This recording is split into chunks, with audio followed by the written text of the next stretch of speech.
Hi everyone, it's Jisoo doing some figure drawing practice again. The reference for this drawing is again from New Masters Academy. The model, I believe, is Amanda. I get most of my references from there. I picked this one because the position of the torso and the shoulder in this reference is really interesting. You don't see this angle very often. For this piece, I'm starting with a reddish color. I used to start my color pencil drawings with light yellow, but I changed to orange or red because it's really hard to see light yellow. I believe lanes are supposed to be pretty light, but what's the point of it if you can't see it at all?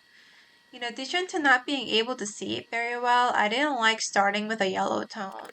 I don't think I'm gonna forever start drawing in orange or red with color pencils. I might move to blue or green or lavender. I'm not sure.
So I'm really a big fan of pastel colors, but the thing is, it's difficult to get good contrast with a decent range of values in between with pastels. And I'm not sure how I'm supposed to emulate that three-dimensional feeling when you don't have a wide range of values to create the contrast with. So I keep finding myself picking up darker blues and darker reds. I still want to introduce some of those light blues and pinks though, so I'm often looking for an opportunity to use them. I would be curious to see how my drawing would turn out if I were to just use pastel colors.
In this part, I'm using a lot of red and it's making me want to do a drawing with just reddish colors.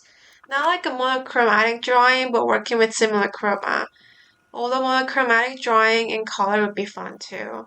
Playing with color in general is just fun to me. I think it's fun for a lot of people. I think it definitely elevates my mood more than when I'm working with graphite. Not to shame graphite. I still have a lot of fun with graphite, it's just that certain colors make me feel good, like pink. I'm a big fan of pink. You might have noticed that my desk is pink and my chair is also pink. I think a figure drawing with just pink might be fun, and maybe some light green. That might be pretty interesting.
Getting the leg to not appear too stiff in this one was tricky. I think it was because the legs are very bent in this reference and tensed up. I think drawing figures with tension in a fluid manner can be pretty difficult.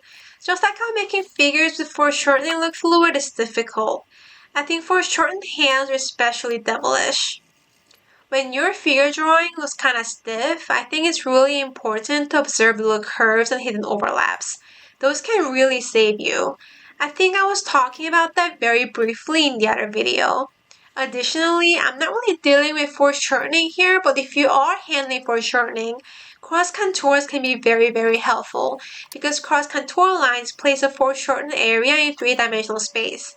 Also, remember that areas with a wider value range attract attention.